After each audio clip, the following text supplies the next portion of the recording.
Hi everyone, welcome to History on Trial. This is Dr. Tracy McCarthy. We're going to be talking about the transatlantic slave trade and an issue related to the valuation of items that were used in trade, including the individuals who were enslaved. Now there's this dynamic going on earlier in time in the 1600s where individuals who were enslaved were referred to as an Indian piece.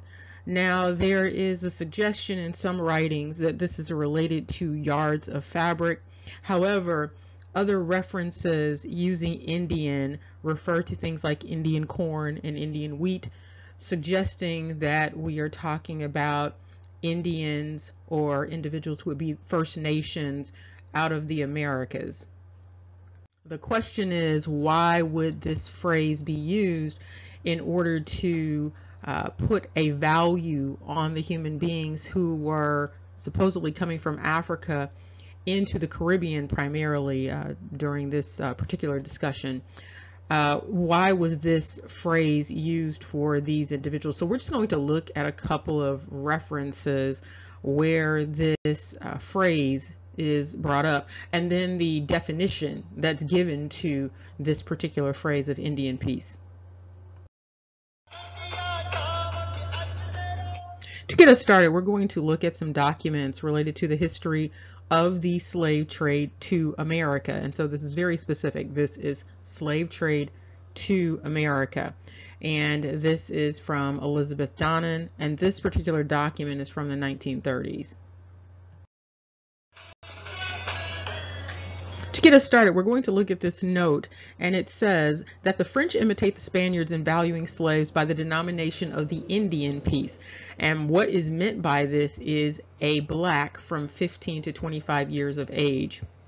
There's an indication down below that some of this information came from a writing from a voyage to Martinique in 1682. So we're going to do a little cross-referencing to see if there is anything related to this person making a voyage to Martinique or talking about Martinique or having anything to do with Martinique in 1682.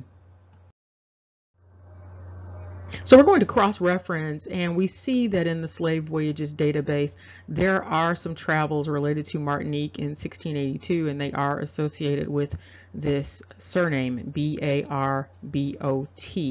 And that's in 1682, and it's related to principal place of slave purchase, Ouida, Fida, Ouida, Zuida, Judah, and the principal place of slave landing is indeed Martinique, and that is in 1682.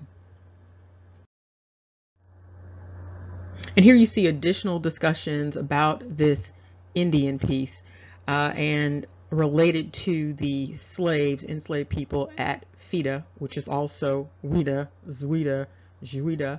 And you can also see an interesting note up at the top, and it says, on the 10th of April, a small Portuguese ship anchored by us, the master, a black, said he had been but 3 weeks from San Tome. The discussion continues on with information related to people enslaved on the coast of Guinea, mostly at Fida again, and there were ships that were sent by the French king in relation to these enslaved individuals. Again, you see a reference to the Indian piece down below. And here's additional discussion about this idea of the Indian piece in valuation of human beings. And it says the rate of the slaves is uncertain, as depending on the scarcity or plenty of them and the number of foreign ships trading there together. And so you also see the indication where it says, we esteem slaves here at a reasonable price when they are at 7 or 8 pieces a man, or 6 or 7 a woman, an Indian piece, as the French style it. Then there's an indication that many of the blacks speak some English in a particular part of that coast. And this is just another side note related to this trade that was going on, and you see someone named John Rootsey, a Barbadian, who had come out on the Hannibal. Hannibal is a ship. or the West Indian merchant. These are transatlantic slave ships. And so there is that notation there with respect to this trade that was going on with these Indian peace valuations. And here we have another cross-reference, another source that makes mention of the Indian peace. The publication date for this is 1899, and this is Africa and its Inhabitants. Now this is volume 2 of this particular collection. Here's an additional discussion by this researcher related to the Indian peace again. And you see this time the researcher is talking about specifically trade in Senegal. And it is indicated that the trade in Senegal had expanded considerably. And during the 17th and 18th centuries, the traffic of the chartered companies consisted chiefly in procuring Negroes for the West Indian plantations.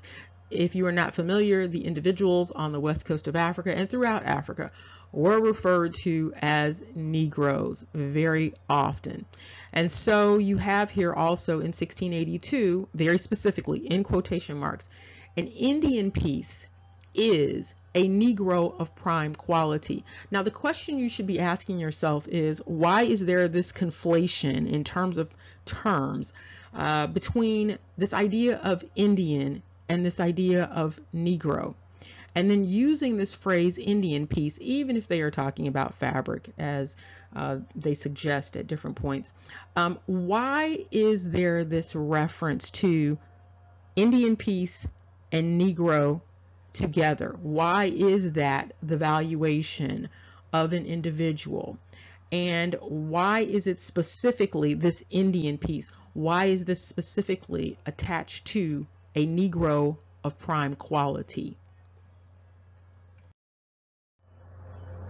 Another thing to consider as we are wrapping this up is not only this conflation with Indian and Negro, but also the conflation of people who are understood as Indians. So you have the West Indians and you have the East Indians, and then you have a number of East Indians being transported at different points in history to where West Indians are, and also to mainland America.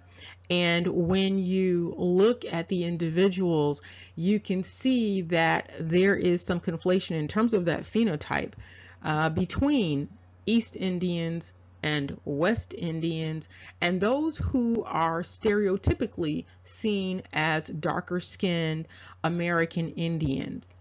And so it's a very interesting conflation going on here, and sometimes it might be completely impossible to distinguish between someone who is considered an East Indian, someone who's considered a West Indian, someone who's considered a Southeast Woodland Indian or a Western Indian in the United States, and some individuals in different parts of Africa, and also those individuals who are described as coming from Scotland, the Scottish Highlands, and even the Lowlands, and those western portions of Europe during the same time period. The answers to these questions are like puzzle pieces, and you have to put these puzzle pieces together so that you get the entire picture for this mosaic that's being created here. Remember, knowledge is power. Take care. See you soon.